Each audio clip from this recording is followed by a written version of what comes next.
nari nababwiye yuko muri kino kiganiro mu gice kigira kabiri tuza kuba tufise umutumire, none ndi kumwe n'umushitsi wacu uno munsi tuza kumenya ibitari bike kuri we no ku gikorwa c'Imana asanzwe akora. Reka ndamuramutse ndamuha n'ikaze. Murakoze. Mworamutse bariko barakurikirana televiziyo Heritage mu kanwa twidondora. Ndabaramukije mwese mu izina ry'Umwami wacu Yesu Kristo. Nkuko bisanzwe nanzwe nitwa Sammy, mazina banyise YESARAKIZA. Sammy YESARAKIZA niwe muririmvyi turi kumwe. Sammy, mbega watanguye kuririmba ryari? Twatanguye kera tukiri bato, tukiri muri Sunday school, ariko turabivamwo mu nyuma tumaze gukura. Hari bihe Imana yaducishijemwo, ivyo bihe tumaze kubicamwo tubona yuko kugira ngo ubutumwa bwacu bugere kure canke intahe yaho twaciye igere kure, bica bibona yuko twobicisha mu kuririmba, kuko hariho twabonye ko ubutumwa bushobora kugera kure. Ego. Hanyuma uno munsi Sammy aririmbira hehe, asengera hehe? Sanzwe sengera ngaha mu Carama muri Eglise Exodus Church, sanzwe irongowe na Prophet Imana Ibrahim ngaha mu Carama, aho bita ku mashengera abiri. Ego no dusengera. Hanyuma mbega umaze kubihagarika mu gukanagaruka, wagarutse ryari? Kuva ico gihe umaze gukora indirimbo zingana gute? Kuva ico gihe twabihagaritse kubera ko ari bigihe ari biusanga arimwo vyari vyo tari bwakure, kuko ari usanga uri mu buzima buhinduka. Ubuzima bumaze guhindutsa twaciye mu bintu, ivyo bihe twaciyemwo nivyo vyatumye dusubira kugaruka, tugaruka rero dutanga message janye nabijya bihe nyene umuntu aba yagize gute, aba yaraciye mu ko burya mwe wese akora bivanye n'ibihe canke bivanye n'ikintu kiba kiri muri we. No kuvuga amajambo make, buri muntu wese arafise impamvu nyamukuru imutera kuririmba canke imutera kwandika ibitabo canke imutera gukora ikintu cyari cyo cyose, bivana n'ikintu aba yaraciyemo canke we n'intumbero aba afise muri we. No kuvuga ko indirimbo zawe nyinshi zigaruka ku ntahe? Ego, nyinshi usivye uko ariho ndiko ndagomba guhindura, usivye izo naririmbye bwa mbere zerekeye ku ntahe, ku buzima nagiye ndacamo. Ego.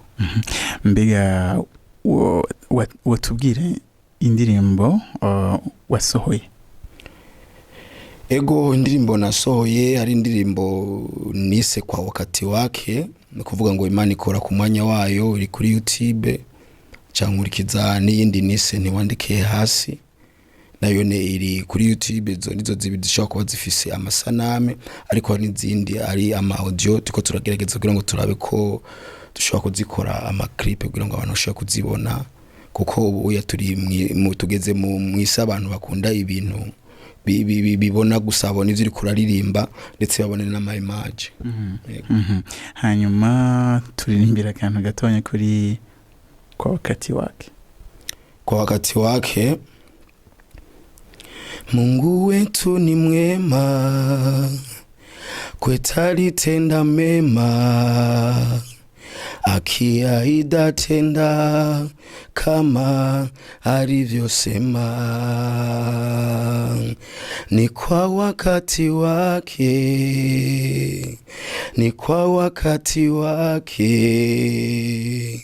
Mungu wetachelewi wala hawai, ni kwa wakati wake.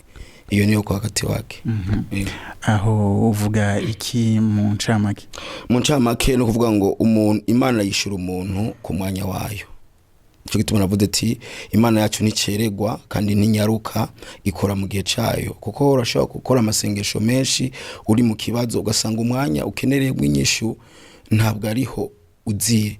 Urashobora no kwisonzesha ntiwishugwe, urashobora no gukora amasengesho menshi mugabo ntubone inyishu mu gihe cayo, ariko mu gihe Imana ibona ko bikwiriye niho inyishu y'ico kintu iza kuza. No kuvuga ngo nubwo ikigeragezo kiba novuga ko coba carakunyoshe warihebuye, ariko no kuvuga ngo umwanya wari wose Imana iza kugutabarira nubwo yosanga waramerewe nabi carakumenye caragutabagaje, aho iza kugutabarira hose ni ku mwanya wayo, no kuvuga niwo mwanya wayo iba yaragize gute yarashinze. Cyo gituma mvuga ati Imana nticeregwa kandi ninyaruka, kuko ikora uko yonyene ibigomba, kuko ivyo ikora ku mwana w'umuntu ivyo biba bikwiriye.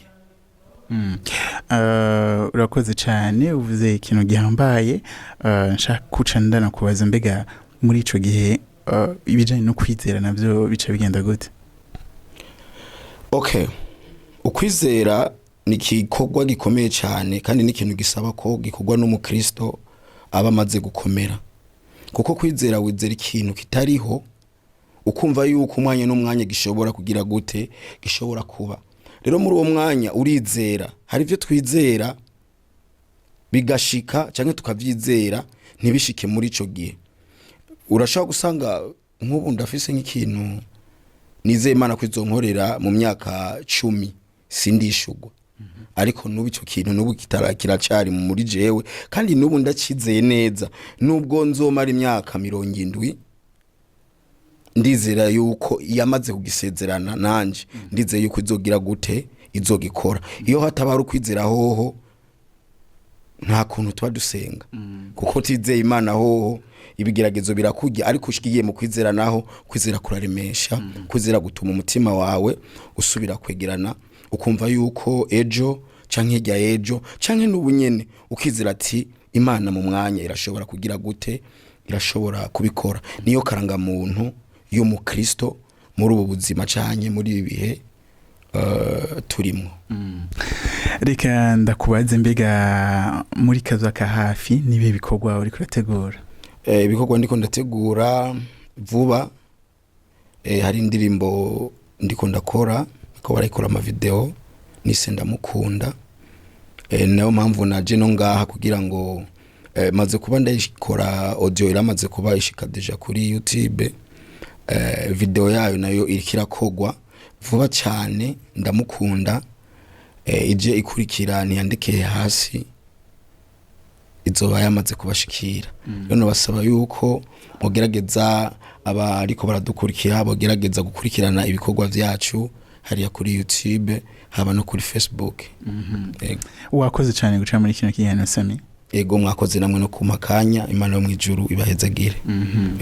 Arakoze cyane Sammy. Reka tumusezere dusigamo indirimbo yiwe nshasha ntiwandekeye hasi, hanyuma mukurindira yuko ndamukunda idushikira. Ndaza kugaruka ndangiza ikiganiro.